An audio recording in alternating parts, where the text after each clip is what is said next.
अस्सलाम वालेकुम friends, welcome back to top smarties drama serial Sher Rida को बहुत पसंद करता है और इस बात का जिक्र अपनी माँ से कर देता है।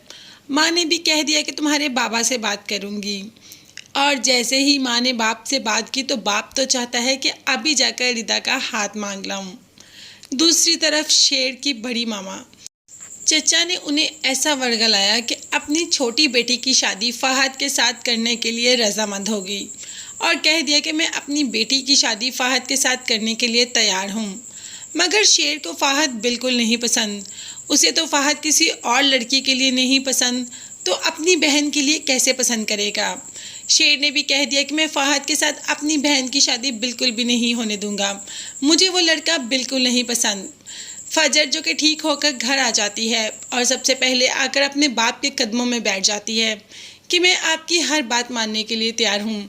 सिर्फ किसी की जान देने से लेने तक नहीं कर सकती, बाकी जो आप कहेंगे वही करूँगी।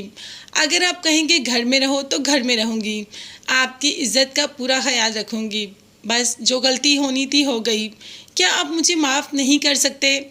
बाप का दिल तो बेटी की तरफ से नरम हो गया, मगर ये दुनिया कहाँ जीने देखती है।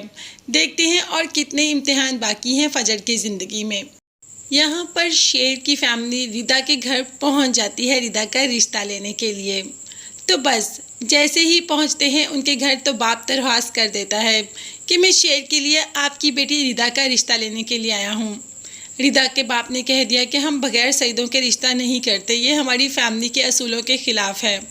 तो शेर का बाप तो रिदा के बाप के कदमों में ही बैठ जाता है और कह देता है कि मैं आपका मुरीद हूँ, आप मेरी अर्ज़ी कबूल करें, अपनी बेटी का रिश्ता मेरी झोली में मेरे बेटे के लिए डाल दें, हम आपकी बेटी को बहुत खुश रखेंगे। अब शेर तो ये बर्दाश्त ही नहीं कर पाया कि उसका बाप किसी और के कदमों में ही जाकर बैठ जाए।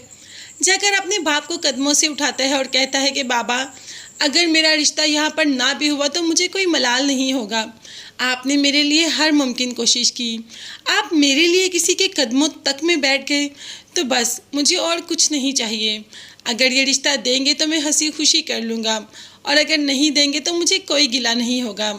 मगर ये लोग सईदों के बगैर रिश्ता करते ही नहीं हैं। इसीलिए शेर के साथ रिदा की शादी का तो सवाल ही पैदा नहीं होता, चाहे बाप कदमों में बैठे या ज़मीन में बैठे। खैर, उन लोगों ने भी काफ़ी इज्जत दी इन लोगों को और बहुत ही अच्छे तरीके से इनको विदा कर दिया।